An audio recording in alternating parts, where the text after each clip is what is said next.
তোমার নাম কি? প্রেমিকা ত্রিপুরা। কোন স্কুলে পড়ো? হরিণা। এই ব্রিজের উপরে কেন দাঁড়ায় রয়েছে এখন? ভয় লাগে যায়। হ্যাঁ, ভয় লাগে। ও কতক্ষণ দাঁড়াইছো এখানে? অনেকক্ষণ। হ্যাঁ মানে ভয়ে যাইতে আসো না? হ্যাঁ। তোমরা কি রাস্তা দিয়ে সবসময় আপ ডাউন করো? হুম।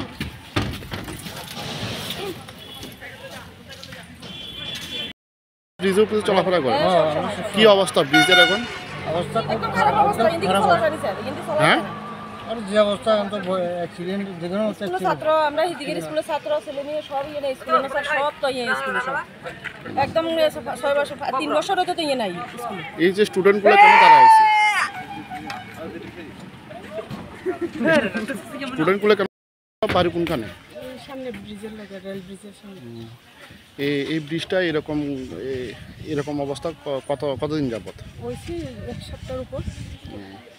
তো এই ব্রিজের উপর দিয়ে চলাফেরা আপনারা এইটাই নির্ভরশীল? হ্যাঁ এটাই সবসময় এখান দিয়ে চলাফেরা? এটাই দিয়ে তো এখন ভয় লাগেনি?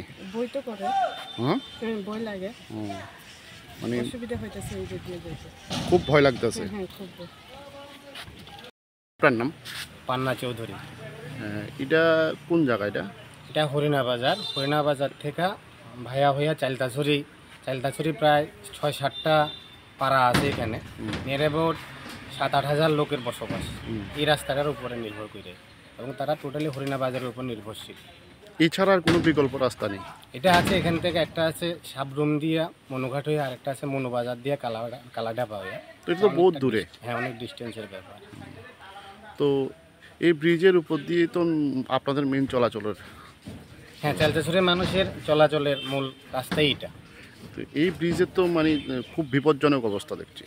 হ্যাঁ, গত 2-3 দিন আগের যে প্রবল বৃষ্টিপাত, 2-3 দিনের প্রবল বৃষ্টিপাতের ফলে প্রচুর জলস্তর বাড়া যায় নদীর। এতে মাঝখানের যে মেন ব্রেস ফিলারটা ছিল ওটা জলের তোরে ওটা উড়াই নিয়ে যাওয়াতে সামনে দেখবেন আপনি এটা ব্রিজটা বসে গেছে।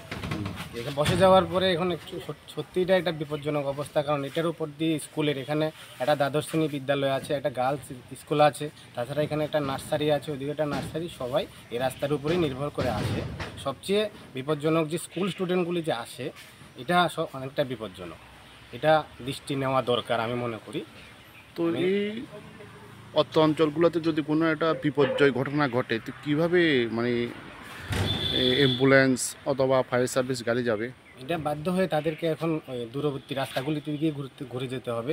একটা সময় এটা দিয়ে অটো চলতো, বর্তমানে অটো চলার মতো অবস্থা নেই। আপনার পাশে একটা ব্রিজ দেখছি, বেলি ব্রিজ। হ্যাঁ, এটা কতদিন নাগাদ কাজ শুরু হয়েছে? এটা নিয়ার অ্যাবাউট 10-12 বছর হয়েছে, কিন্তু বিজেপি গভর্নমেন্ট আসার পর থেকে এটার কাজের অনেকটাই ডেভেলপমেন্ট হয়েছে আমরা দেখছি।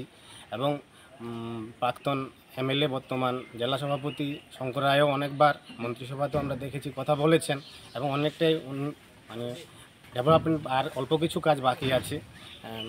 উনি কন্ট্রাক্টর যে আছেন উনিও কথা দিয়ে গেছেন কিছুদিনের মধ্যে কাজ কমপ্লিট করে দেবেন। এর মধ্যে ওনার এই ঝড়ে ওনার কিছু ক্ষতিও হয়েছে, ওনার অনেক যন্ত্রাংশ এখান থেকে জলের তরে ভেসে গেছে। আশা করছি উনি কিছুদিনের মধ্যে এসে এটা শেষ করে দেবেন। এটা কোন নদী? এটা মনু নদী। এটা এখান থেকে গিয়ে ফেনী নদীর সাথে যুক্ত হয়েছে সাবরুম।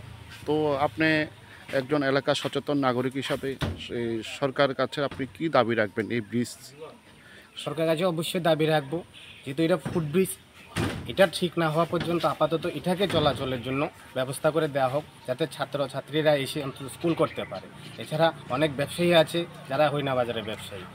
ব্রিজের যেরকম অবস্থা দেখছি যে কোনোটা একটা দুর্ঘটনা, না, আমি প্রশাসনের কাছে অনুরোধ রাখবো এটাকে বাজেয়াপ্ত ঘোষণা করা হোক যতক্ষণ না এটা ঠিক হয়। এটা অনেকটা বিপজ্জনক অবস্থা। যে কোনো সময় স্কুল স্টুডেন্ট স্লিপ কেটে নিচে পড়ে যেতে পারে, বাইক আরোহী পড়ে যেতে পারে, বাইসাইকেল আরোহী পড়ে যেতে পারে। এটা সম্পূর্ণরূপে বন্ধ করা হোক। আমি প্রশাসনের কাছে, আমি মাননীয় আইডিএমের কাছে অনুরোধ রাখবো যে আপনি এটার দৃষ্টি আকর্ষণ করুন।